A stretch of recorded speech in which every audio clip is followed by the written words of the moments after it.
All right. Hello and welcome to In Your Right Minds, Women Write Dark Fantasy and Horror.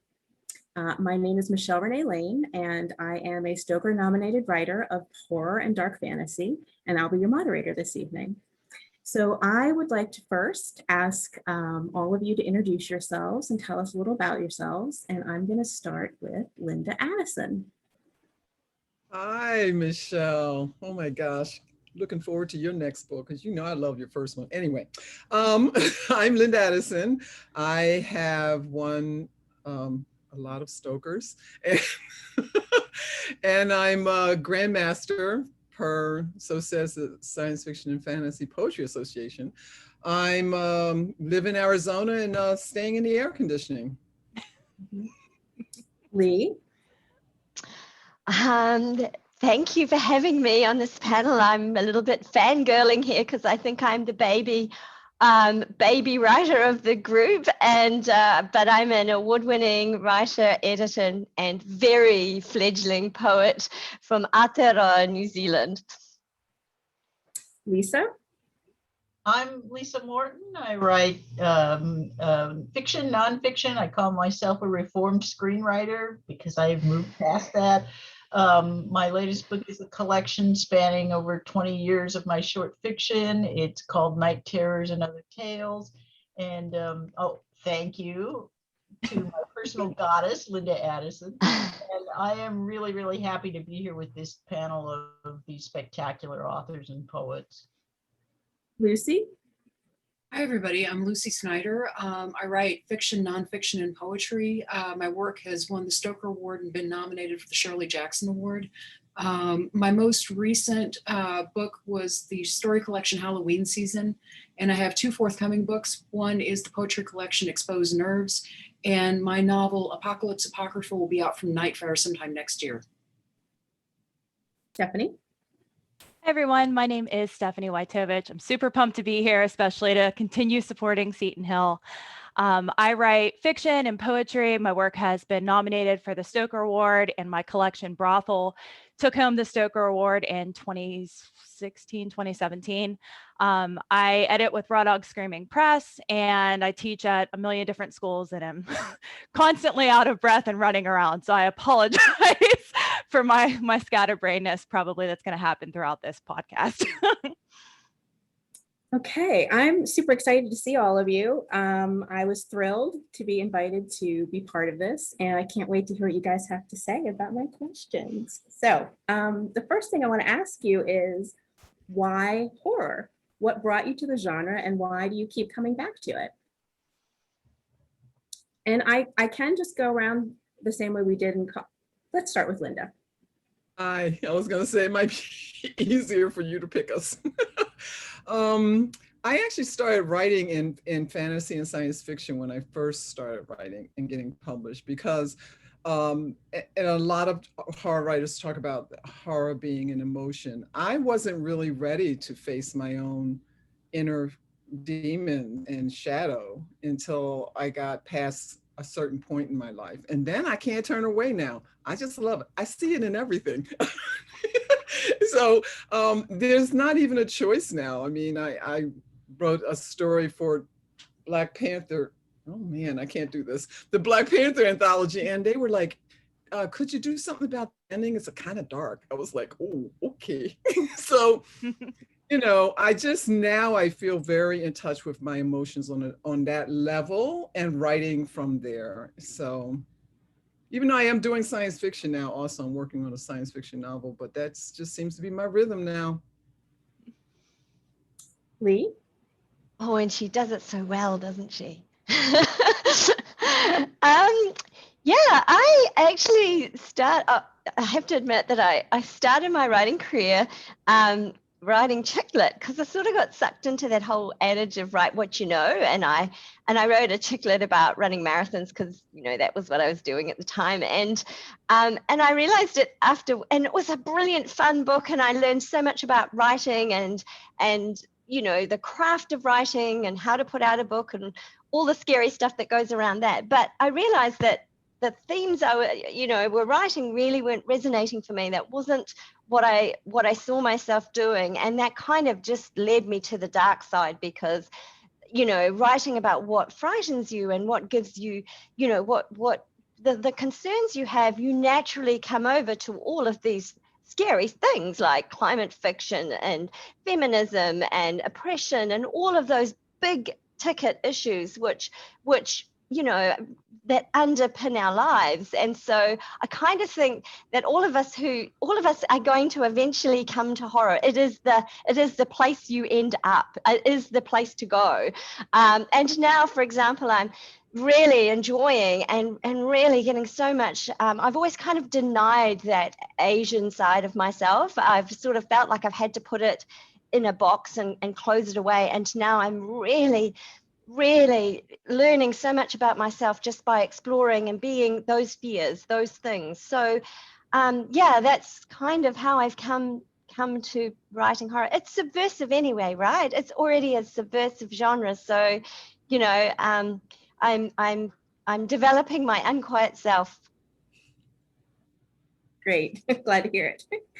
Lisa? I'm tempted to just say, wait, you mean there are other things to write?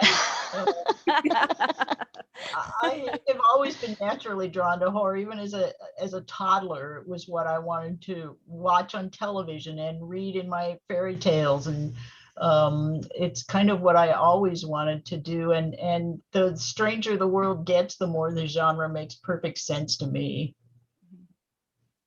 Lucy? My background was similar to Linda's in that I started out as a kid reading science fiction and fantasy, and so that's what I wanted to write. But the first stories that I wrote went kind of weird and dark, and people started telling me, hey, you're actually writing horror. And the reason they turned weird and dark is that since I was a little kid, my brain has been a nightmare factory. I have had a wide variety of very, very interesting, very scary nightmares, and that has always colored what I've written. It's definitely been kind of a lemons into lemonade kind of a situation. I'll have this terrible nightmare and be like, huh, that kind of had a plot though. So I'm just going to write about it. Let's see what happens. And so it's worked out pretty well. But I didn't start really reading horror until I was in my late 20s. And, because I finally kind of came to grips with what I was doing, it's okay, clearly I'm writing horror, so I really need to actually read it. And so I really started educating myself, and I haven't really looked back, although I do definitely still write just regular science fiction and fantasy and in other genres, but horror is the big thing. Stephanie? Yeah, so for me, horror has kind of always been my safe place. I started getting involved in horror, reading it, writing it, watching it, and stuff like that as a kid, coming to it from a place of trauma. It helped me kind of process a lot of things that were going on in my life, some stuff that was going on in my family. So that was kind of how, I kind of always look at it as like a purge or a catharsis or something like that. And then I think those kind of pieces of mental health and being an advocate for mental health have continued into my work as an adult, especially in my poetry. So that's something that, it started out in the beginning and it's continuing through. And even now that horror is where I turn when I need a friend or I need a safe place or, I need something or someone that's going to show me where I can find the light. Thank you. So here's one of my long-winded questions. So buckle up. So I'm going to read a quote I'm going to paraphrase a quote from Virginia Woolf's A Room of One's Own. And she says, only Jane Austen did it and Emily Bronte. They wrote as women write, not as men write.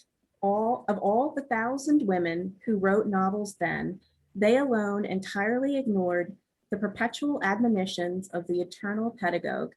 Write this, think that.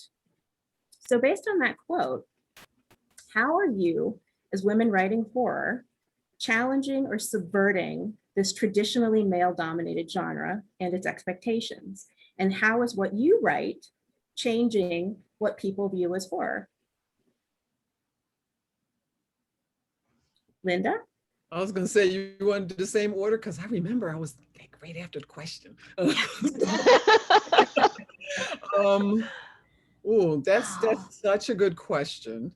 And I think each of us, I'm so looking forward to hearing everyone else's take on it. For me, first of all, being I grew up like in I grew up like I say the great American welfare story. I grew up poor, oldest of 9. There were no books in my house.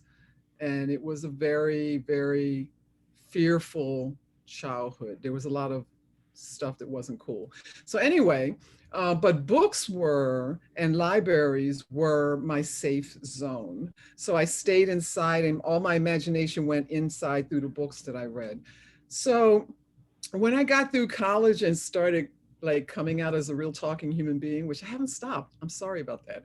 Not sorry. So one of the things that I always felt when I walked into a room is that I know everyone, well, a little teeny bit less now, but in the beginning, 40 years ago or 50, I walked in a room as a genre writer, be it horror, science fiction, and convention. I was the only Black, very often, and often not many women. So, but I had to make a decision where I was going to be and who I was going to be. And I decided I was going to be the human writer. And if anyone else has a problem with that because I have a womb and my skin is tan, it's not my problem. I kind of had to grow to that.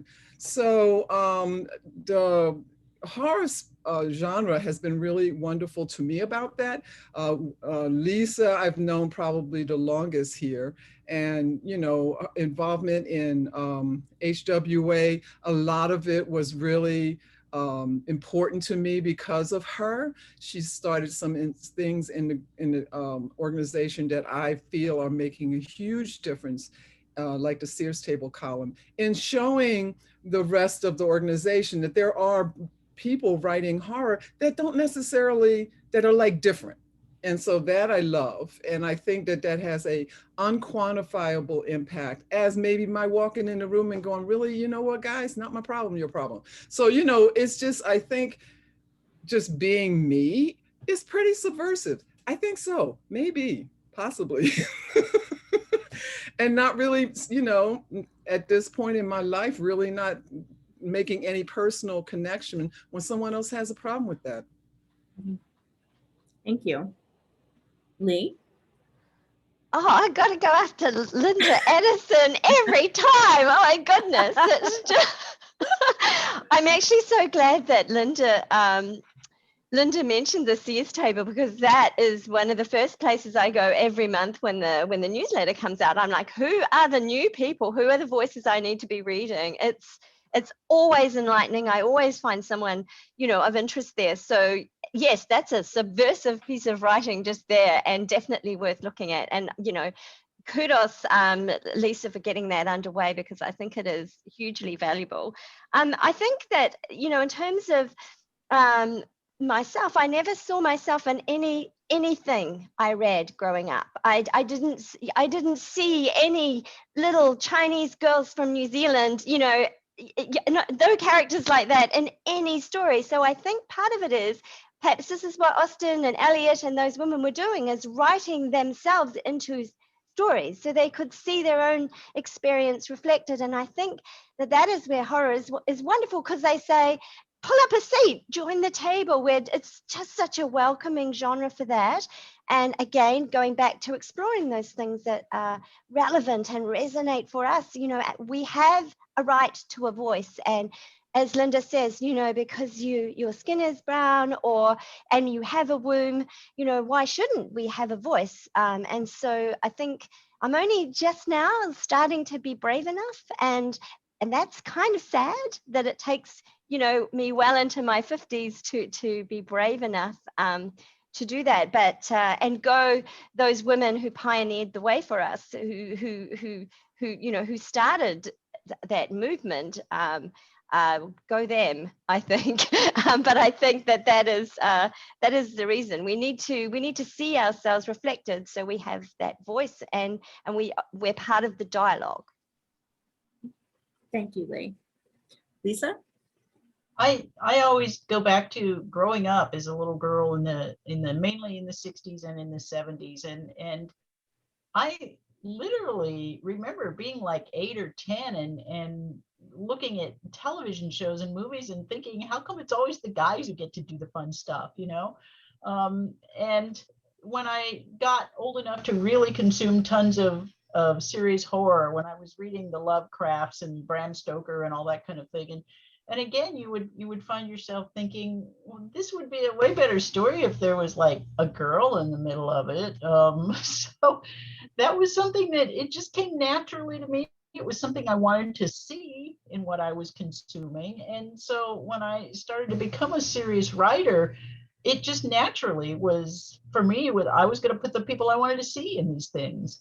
And I still do that. And I'm truthfully always a little perplexed. I've seen women writers who say they always think from a male point of view.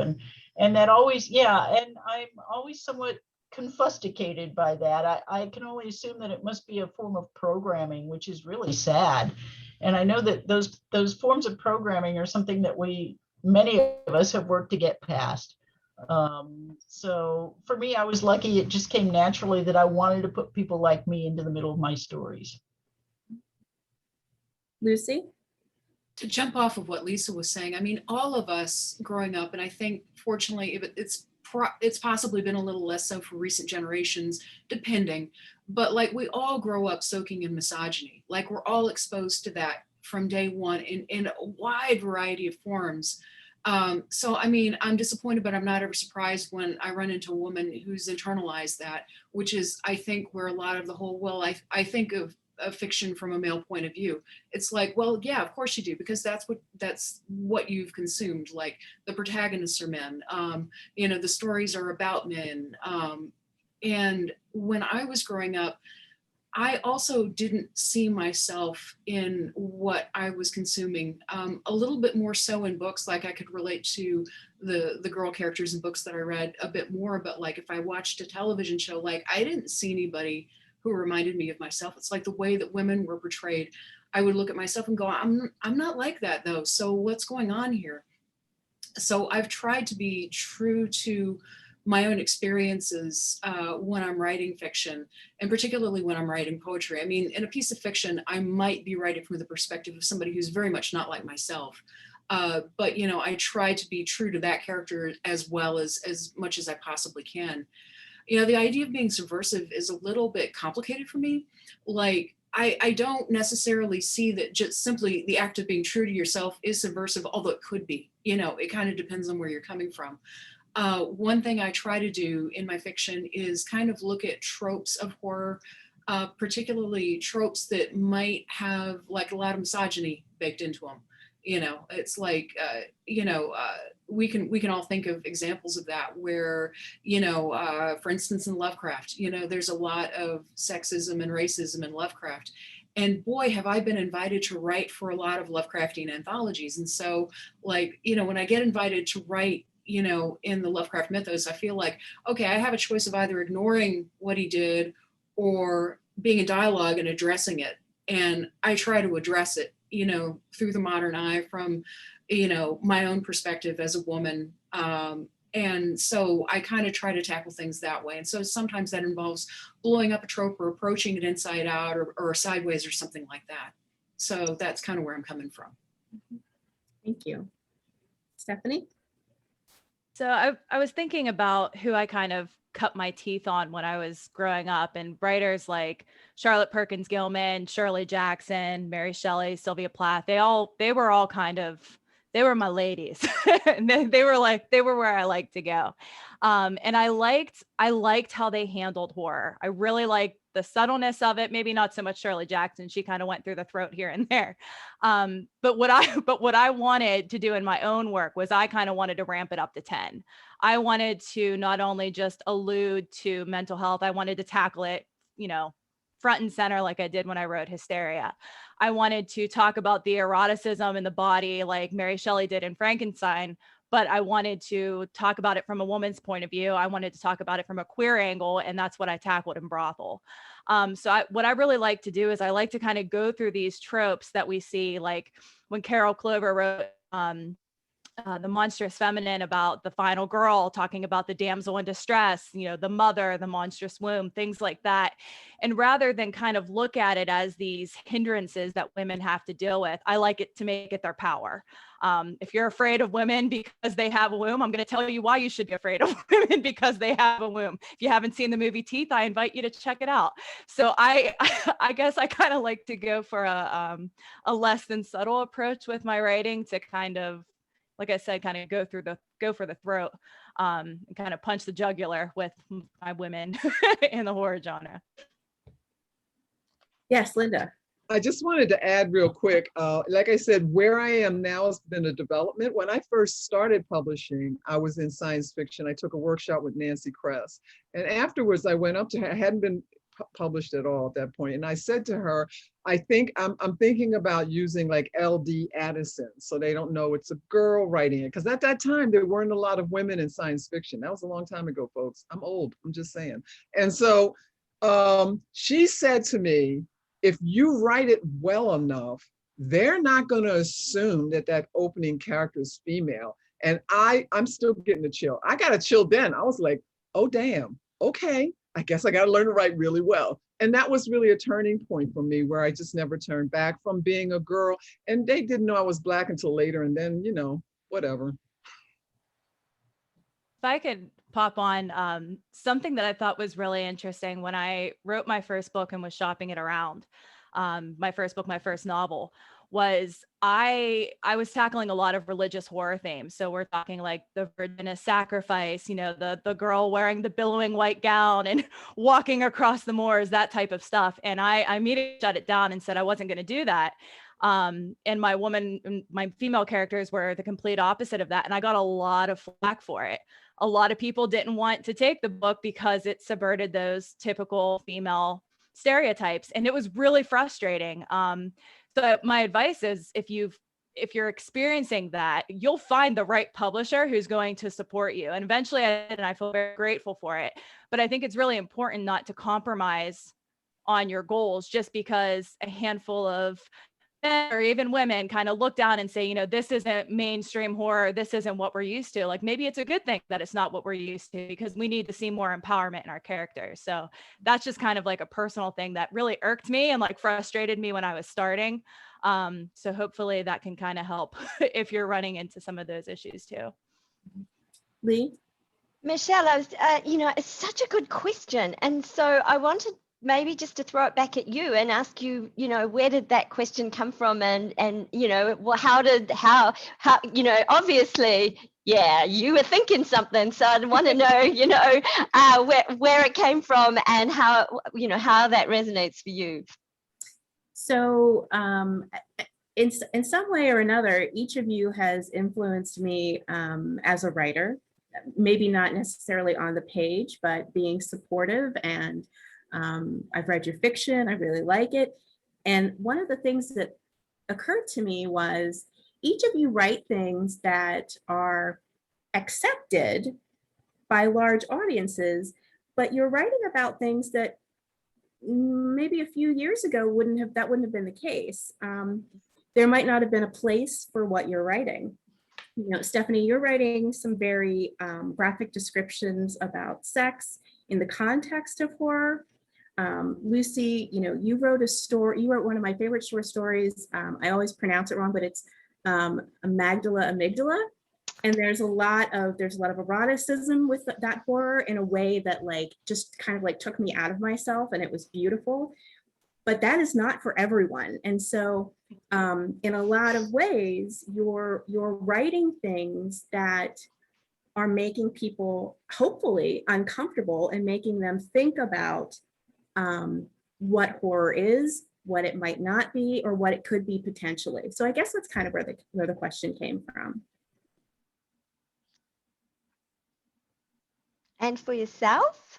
For myself? Yeah, let's ask the question of you, what do those writers mean to you and your own writing? So I don't know, I guess I've had a similar experience as most of you. I was raised by misogynists and racists in my own family. And had to adapt my identity to my environment. And then at some point that got really boring and I did not want to be what other people were expecting me to be. And so I started writing poetry and I started writing fiction. And then I started dressing in all black and I started wearing black lipstick. And so I was like, okay, if people are going to look at me, they're going to stare at me. I'm going to give them something to look at. And so I just sort of went down a very dark path in my, middle school and high school, and I haven't looked back. Something that, I was reading a lot of Anne Rice at the time. I'm obsessed with vampires. I think they're kind of amazing. But I think that, monsters in general are interesting to me because they sort of stand in for the other in a lot of the horror films I was watching growing up, because there weren't a lot of Black people in those films. They're still some of my most, my favorite films of all time, but I did not see myself in them. And so I connected more with the vampires and the werewolves and whatever other monster was on screen.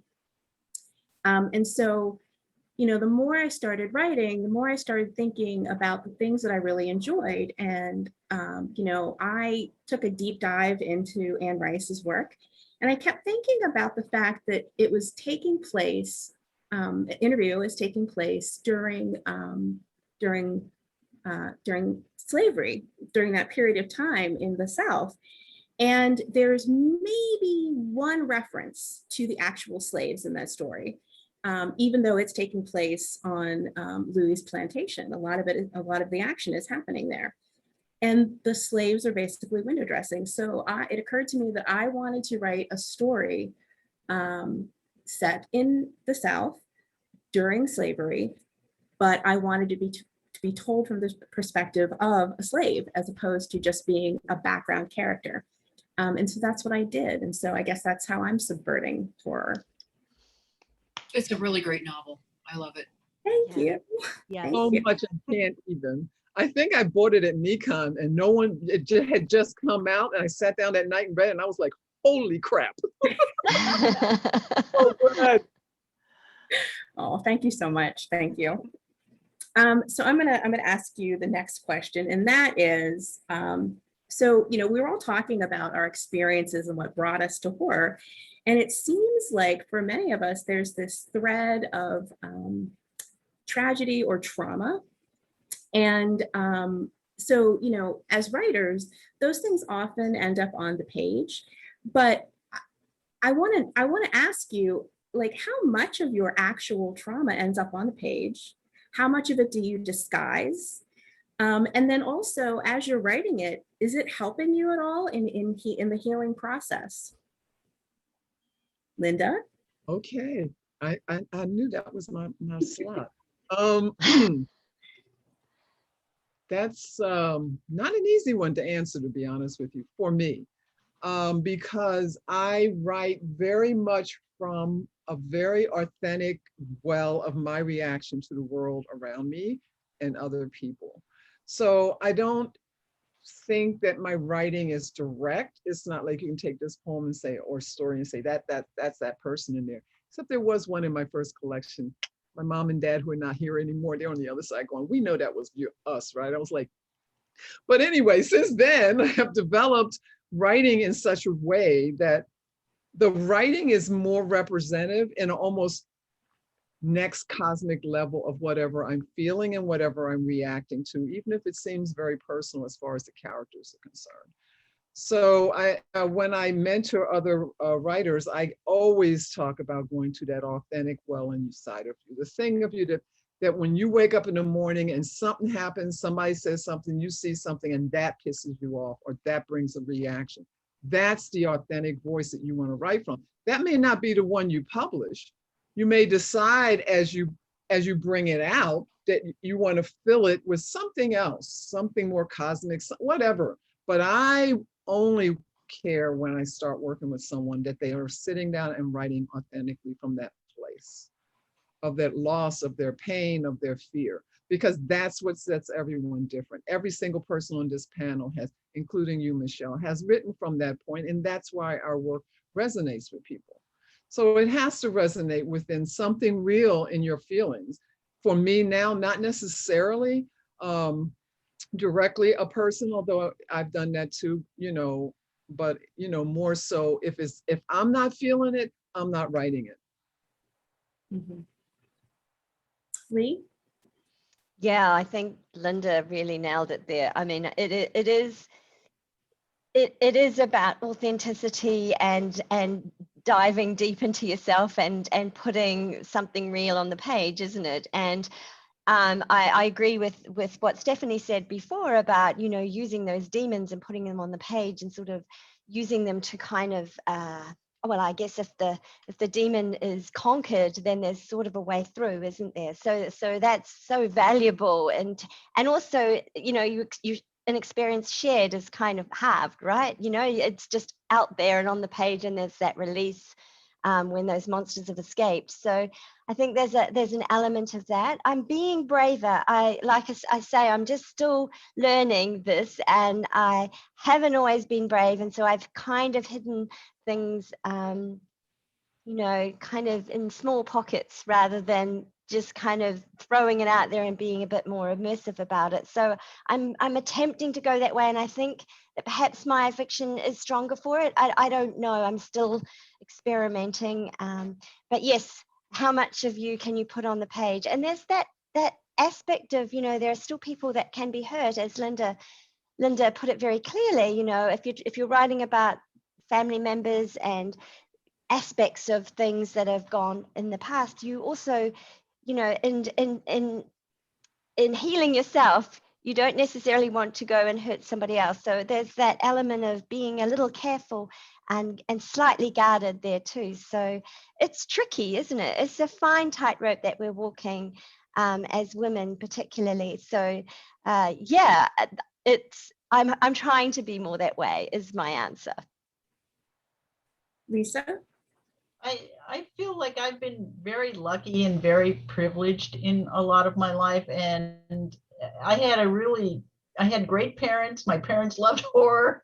We would watch monster movies and make my Halloween costumes together and all that. But I think as a writer, when I was starting, I tended to write about maybe other people's experiences, things I heard that I thought were terrible, and it isn't until I have gained some traumatic experience myself that I think I've been able to really begin to explore certain things that have affected me deeply. And my rule of thumb on some of these stories has become, if I am very uncomfortable writing about it, I'm going to write about it. That's not the time to pull back. That's when I have to say, this is going to hurt and I'm going to do it. And I have done that a few times. I don't know whether I can say it was healing or cathartic in any way, but I have heard from readers that they have been deeply affected by some of those pieces. So in that case, my job is done. Oh, definitely that piece that short story you wrote about your mother's dementia. Wow, that really resonated for me. Yeah.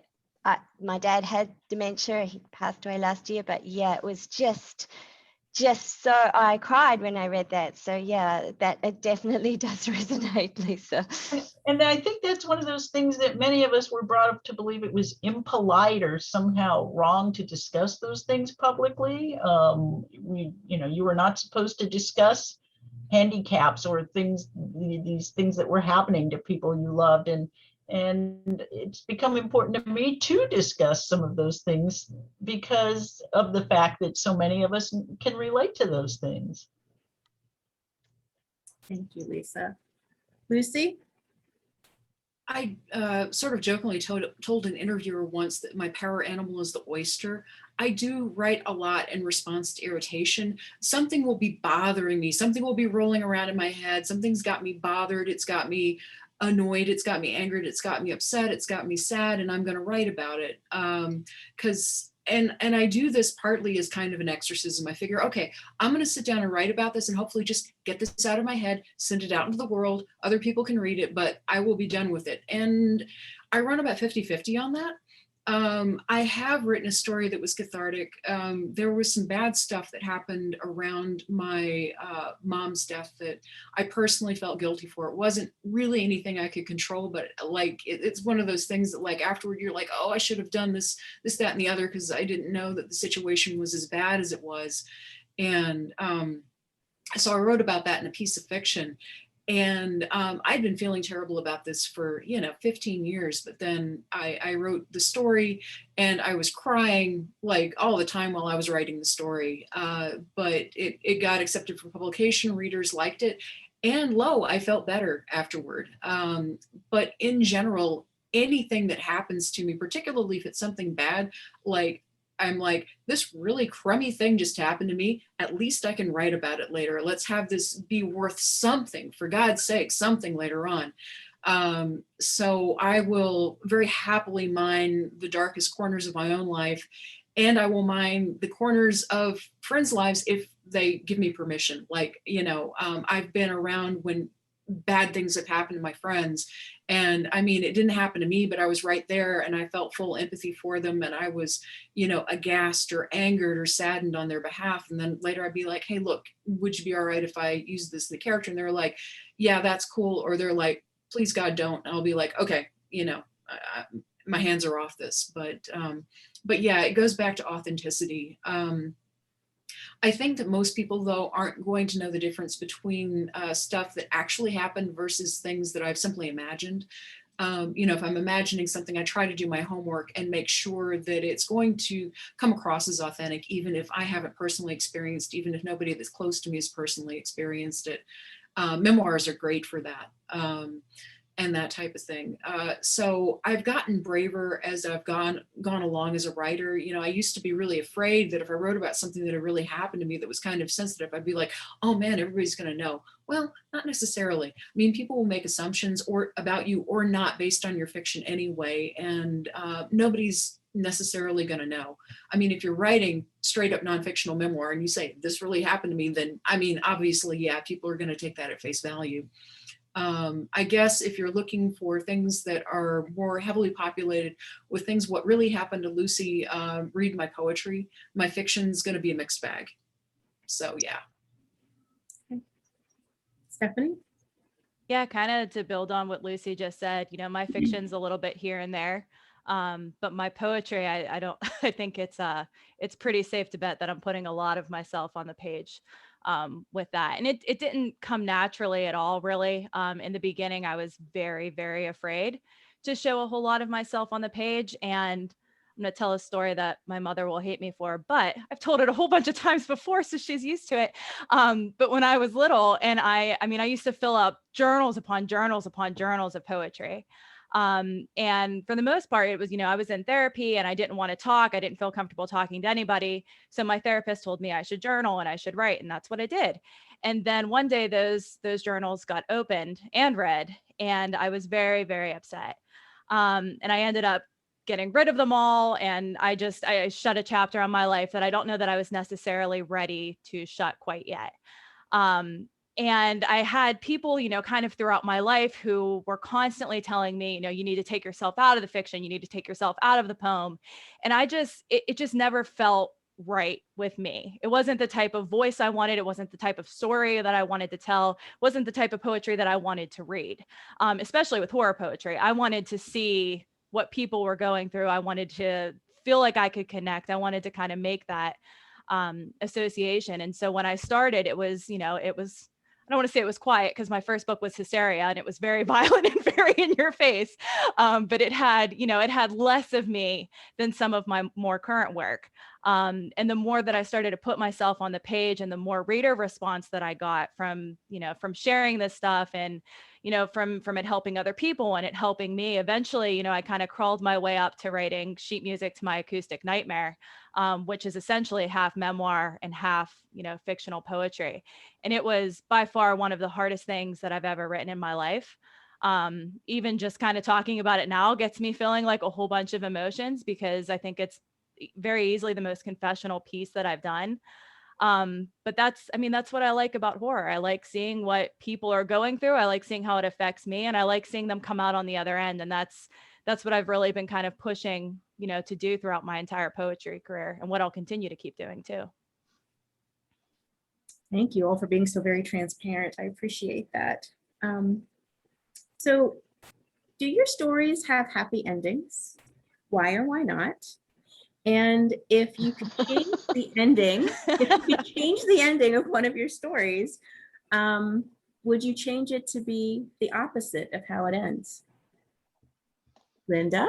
Okay, I'm just going to say again, Black Panther, Tales of Wakanda came out this year. I wrote the story last year. It's science fiction fantasy. That Marvel was like, could you give us a little hope at the end of the story? So I read through, I mean, I didn't get a lot of feedback. So I thought, okay, let me just see what I can do with this. And what I did respond to that. And I did make some changes. Nothing, it wasn't like a total turnaround. But what I did was I could see where I could add something that wasn't even in the stories, like the next story if they want it. But, but I could point to the possibility of the next thing. And then of course I had to go back through the story from the beginning to that point at the end in order to build up so that it would make some kind of sense. I have never completely changed an ending from dark to total light. I just won't do it. I just won't do it. But I also can see, and when I talk about cosmic writing, I can see another view, psychologically human oriented, to take on a story if someone has a big, and I haven't gotten big feedback like this, but I've gotten a couple in my 40 years or so. And I would look at it and see, how can I look at this same thing I'm responding to in a different way that might hint to some possibility of hope.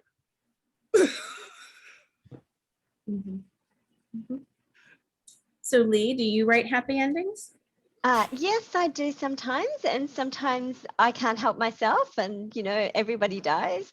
But it was interesting because Heidi Ruby Miller asked me for a short story recently, and I really struggled. She said, "Can you make it uplifting?" And I'm thinking, "Whoa, you're asking me to make it uplifting?" That was I really struggled. It took me a long time to write a very short story. So but the theme needed to be uplifting because it was very important work, and but I really struggled because I think I've gone down that track of exploring these very dark issues, but I think I rather like endings where the reader can bring their own experience and decide, and a couple of reviewers have said to me, well, you've done it like this and I wanted this, and I'm going, well, some people have read it like that. So I think that's something I've been exploring quite a lot, is that give them the opportunity to make that decision themselves, and depending on what the reader's going through, they might read it a certain way. You can't do that all the time, obviously, but I just think it depends on the story and what works for the story. I think it's all very well saying, oh, I want it this way, but it needs to be true to that piece of work and that story, and sometimes you don't have any choice. It just is what it is in terms of the ending. Lisa? I think my favorite endings are the ones that suggest that someone has survived but is scarred as a result of the process, because I feel like that's real life. That those of us who are still here have made it through every day, but we've been scarred in a lot of ways. The first piece of horror, not the first, but the one that most influenced me when I was a teenager was The Exorcist. And to me, that's one of the best examples of that kind of ending ever, where one of the priests has died. That this I mean, when you see this little girl at the end of the film in particular, her face is bruised and so forth, but she's not possessed any longer. Actually, I'm sorry, both priests have died, but they have succeeded in removing this demon from her, but she's going to be scarred for a result of it, and so is her mother, and so are people around her, and that's my favorite kind of ending, because like I said, I just feel like that's the reality for most of us who go through life. Lucy?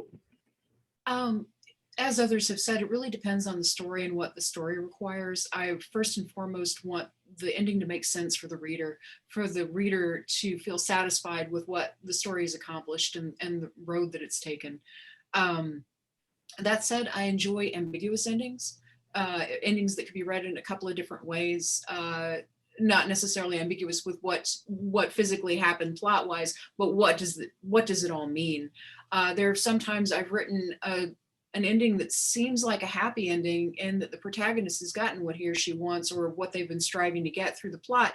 But the ramifications of it are kind of terrible the more you think about it. So you can look at it as an unhappy, happy ending.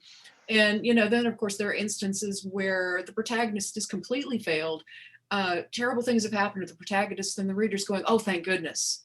I was so scared that this jackass was going to succeed.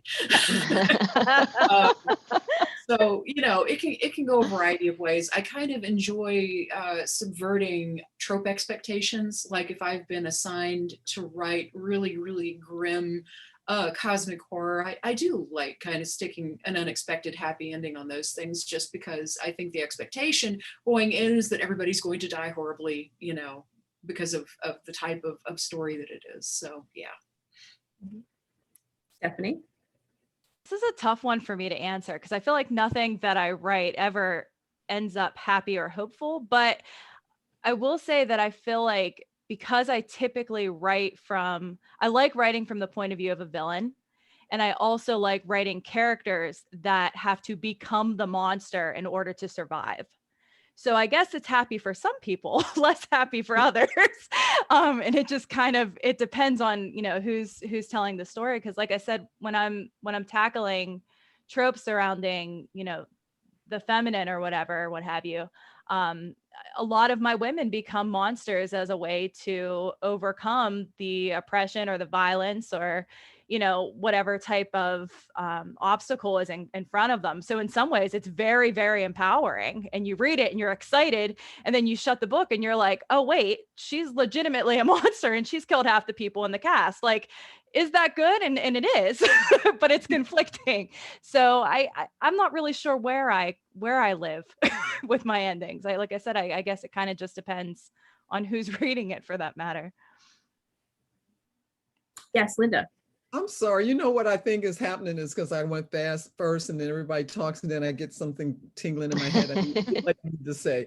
So I'm really responding to, I felt like what Lisa and what Stephanie are saying. Like, I've been asked in interviews about victims in my work because of the shadows in it. And the thing is that I don't believe in victims, but I believe people can be victimized. And so what happens in the poetry and stories that I write, someone may be victimized, but come to a point of understanding the strength of their spirit. And maybe they turn into a monster. They're definitely going to be scarred, like Lisa said, but when someone says, does it end uplifting, doesn't mean it necessarily ends like everybody's happy in rainbows. Mm-hmm. But the uplift can be, like everyone has already mentioned, a sense of strength, a sense of, I'm not gonna take this. So does anyone want to add anything to that? Rage could be very healthy, especially when you're writing women in horror. So embrace the rage, put it on the page and let it soar. Agreed. So what do you guys want to see more of in horror fiction? What do you think is missing? Do you think there are any lingering stereotypes about women or gender or sexuality or race that just, basically need to die? Yes. Yeah. Short answer, yes. Yeah. Because, we are seeing things become more diverse on every level, whether it's skin, whether it's capabilities, what people think of are capabilities, whatever you want to define it as, sexuality, all of those things, we're seeing little bits of it making its way in to the outer world, but there's not enough. We need more, and I need more publishers and editors to stop being lazy. If you're going to commit to change, that means you got to work. It's not going to just happen because you say so, So, like when Lisa started the Sears table, she came to me and I was kind of in a low state in the organization. I don't even know if I ever shared that with Lisa. I was kind of like feeling, I don't know. I don't feel like my being here where I'm at is doing any good. And then she hit me with this thing. But when she hit me with the idea of the Sears table, she didn't want to be on it. Why? I'm not going to tell you guys, but I think you can understand why. And she understood that that was meaningful. So, you know, I think yes is the answer to all of the list of things. And there's probably 50 you could list of things that are not older people, people with canes. I mean, anything, everything. I'm always looking to do something different when I'm writing because there's not enough of it. Renee? Yeah, well, I think that our experience of femininity is so broad and so different and so rich, and we just need more of it, as Linda says, just more of it. I think we need more people like the women in this and on the screen, you know, who are uplifting other women and giving them a voice.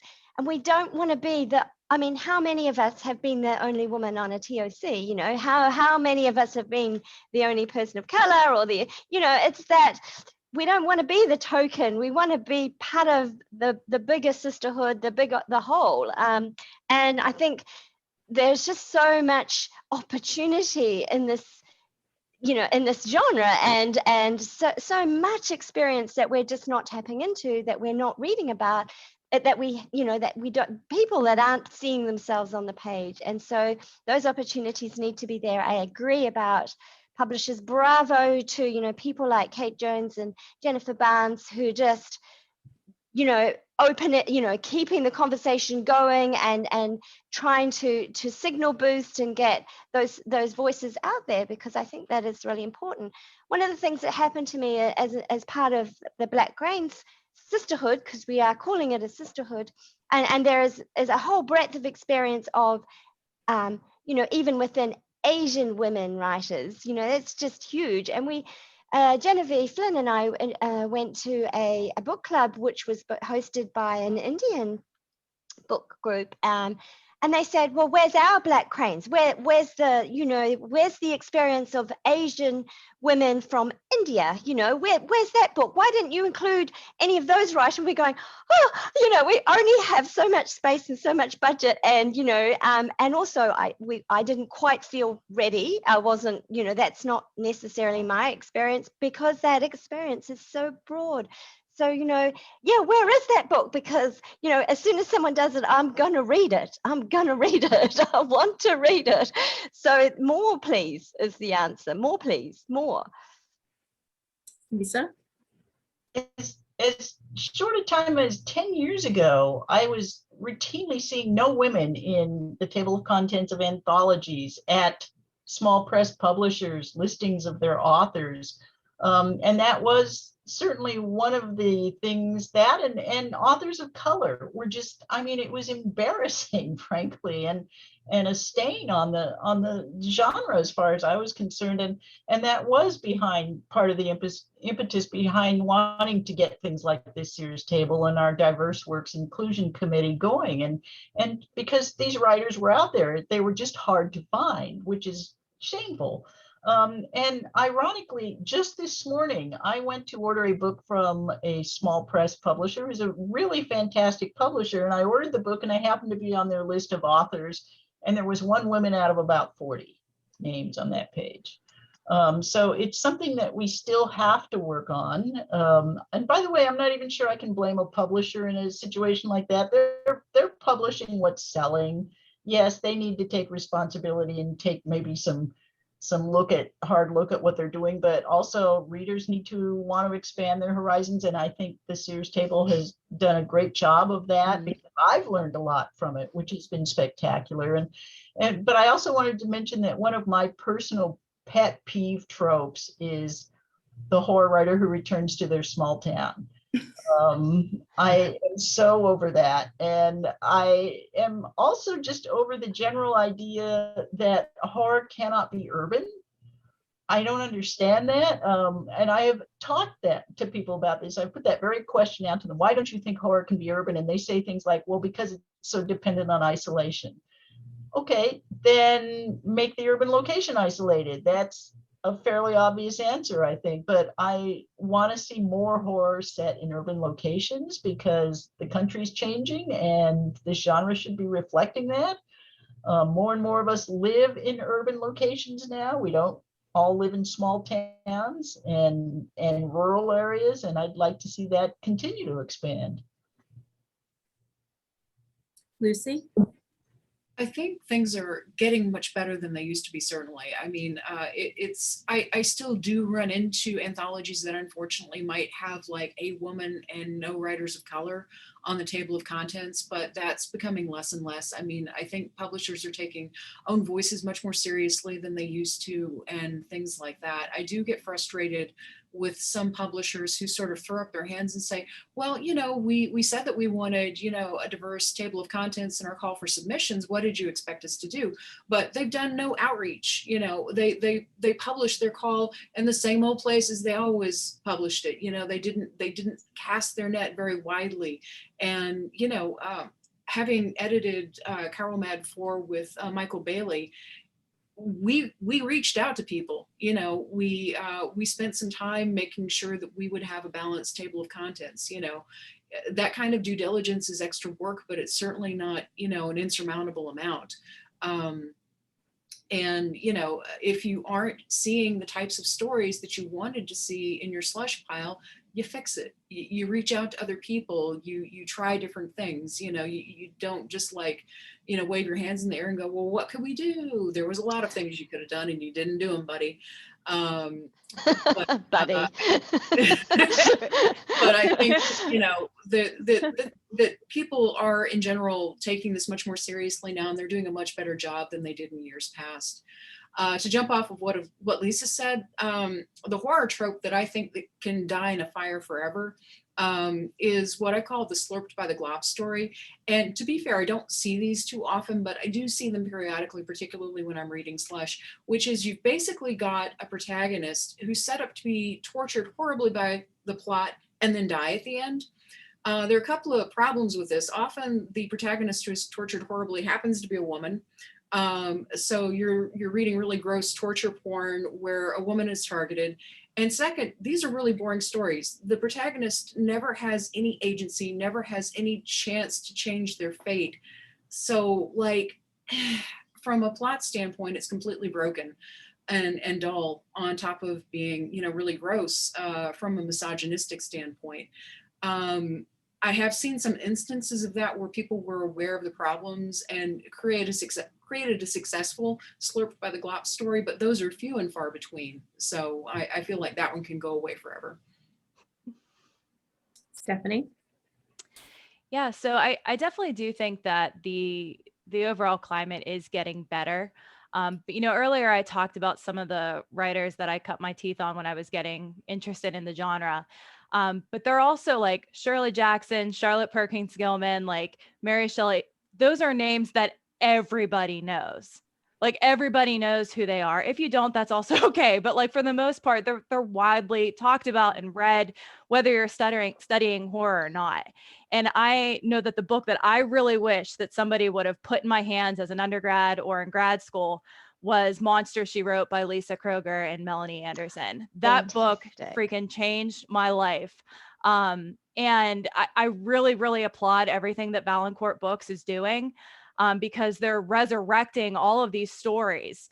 And maybe when I say resurrecting, these stories aren't lost, but they're just not wildly talked about and marketed. So they're bringing up all of these voices, like the women from Weird Tales, where we're talking like Elizabeth Incrum's Night Flower. They're doing all of these like anthologies for world horror stories, where they're bringing in all of these diverse, inclusive voices. And it's so unbelievably refreshing, and certainly not something that I had access to or even knew about. Because I grew up in a bubble. My closest neighbor was a cow. Like I didn't talk to people. Like I didn't have any type of you know, understanding of what the world was. And when I went to college, I was shook. So like having something like that to kind of, you know, open your eyes and let you see what's out in the world and hear these different stories and different voices, I think is just so incredibly important. So I really have to, like I said, tip my hat to Valancourt Books because they're helping me in my education. When it comes to the trope that I wish I could kill, I'm going to be a little controversial with this, because I have a slight agitation with the final girl trope.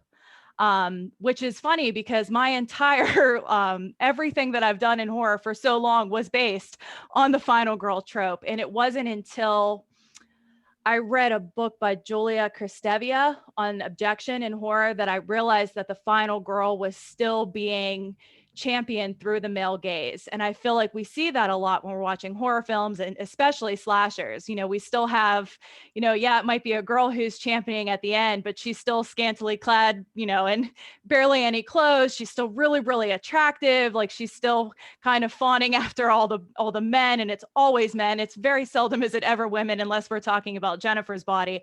But, you know, you see this trope. And I think, you know, well, I love where Carol Clover came with it when she was writing the book, because I think it was really groundbreaking at the time. I think it's really refreshing to see how women are tackling that now and kind of rewriting and subverting that trope to make it strictly about them as survivors, rather as them still kind of playing a certain role for somebody else to watch or look up to. Like it's strictly about them. So that's kind of, I want to see more of that and less of the performative aspects of being a final girl. I support that. So we have almost run out of time, which does not surprise me because you all had very interesting things to say. But before we wrap up, I'm just curious if you could each just take a moment or two and tell us what you're working on right now. Linda? Well, you know, I feel like I've been talking about this novel for 50 years. I'm sorry, but I'm actually getting somewhere now. I'm doing my last edits, personal edits, so I can start like finding an agent and all that stuff. So anyway, doing this hard sci-fi novel is just like a whole new thing for me because I've made my career on short stories and collections of poetry. So we'll see how that goes when it comes out. But the latest thing I have coming out is I have, guess what? A poem. Imagine that. In Under Twin Suns, edited by James Chambers, Alternate Histories of the Yellow Sign. Quite interesting because when I first read the connection to the yellow, whatever, the whole thing, I read it and I was like, oh, Jim, I don't know about this. I'm not feeling anything because I write very organically. Second time I wrote this poem, friggin' love it. Anyway. Thank you. Lee, what are you working on?